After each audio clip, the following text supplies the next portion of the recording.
कहानी तेनालीराम की।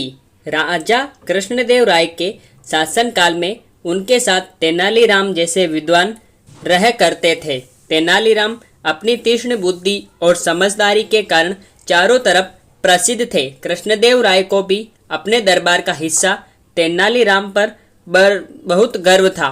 एक बार कृष्णदेव राय के दरबार में एक दूसरे राज्य से एक पंडित आया। पंडित बड़ा विद्वान और कई भाषाओं का जानकार था।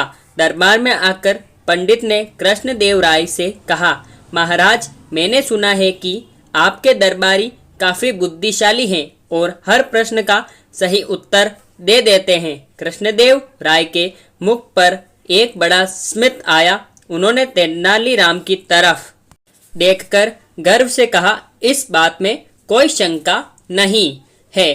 पंडित ने कहा, अगर ऐसी बात है तो क्या आपके दरबारी या आपका कोई भी ये बता सकता है कि मेरी मातृभाषा कौन सी है? इतना कहकर पंडित ने अलग अलग प्रांतीय भाषाओं में कुछ बोलना शुरू किया। उन्होंने मराठी, गुजराती, हिंदी, तेलुगु, तमिल, बंगाली जैसी कई भाषाओं में बात की। कृष्णदेव राय और सभी दरबारी ये देखकर हैरान थे कि वे जिस भी भाषा में बोलते थे इस तरह से बोलते जैसे लगता है कि वही उनकी मातृभाषा है। पंडित जी की हर एक भाषा पर पकड़ बहुत मजबूत थी।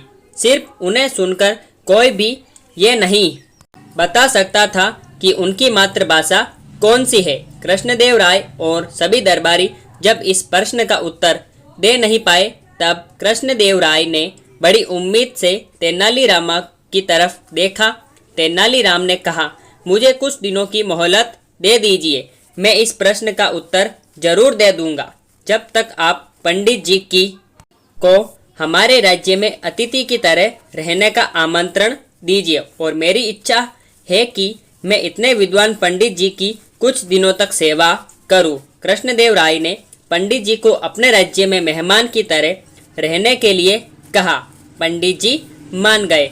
उस दिन से पंडित जी को बड़े ठाट बाट से राज महल में अतिथि की तरह रखा जाने लगा और तेनालीराम खुद उनकी सेवा में लगे।